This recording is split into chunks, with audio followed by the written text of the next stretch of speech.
بعض اوقات گھروں میں یہ سلسلے ہوتے ہیں کہ اگر کچھ بھی ہو جائے، نزلہ زکام بھی ہو جائے، وہ کہتے ہیں میرے تے تعویذ کراتا ہے. تو یہ جو سوچ ہماری سوسائٹی میں آ گئی ہے، ٹھیک ہے، اس کو کیسے ختم کیا جائے؟ دیکھیں، اس کے لیے بنیادی چیز میں عرض کر دوں کہ جتنا آپ اسلام سے دور ہوں گے، قرآن سے دور ہوں گے، اتنا آپ توہم پرستی میں آئیں گے، اتنا آپ یقین آپ کو متزلزل ہوگا، اتنا آپ لوٹ مار کرنے والوں کے ہتھ کنڈے میں آئیں گے. اور اس کو قرآن نے آپ کو بڑا واضح تربیت کی ہے، من اعرض عن ذکری فإن له معیشۃ ضنکا. جس نے میرے ذکر، یعنی ذکر سے مراد یا قرآن ہے یا ذکر سے مراد اللہ کی یاد ہے، کہ جس نے ہمارے ذکر سے، ہمارے قرآن سے منہ پھیرا، ہم اس کی زندگی کو اجیرن بنا دیں گے. یہ رب تعالیٰ قرآن میں ہماری اس نے تو باقاعدہ نوس پڑھ کی ہوئی ہے.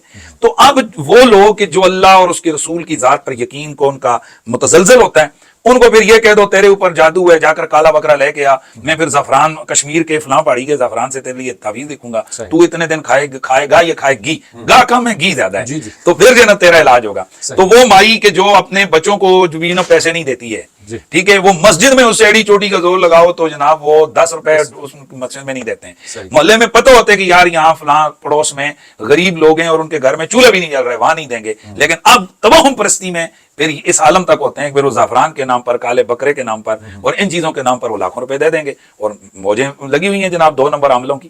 صحیح. بہرحال وقت آ گیا کہ ہماری عوام بھی کچھ اپنی آنکھیں کھولیں اور عقل کا سہارا لیں بجائے توہمات کے.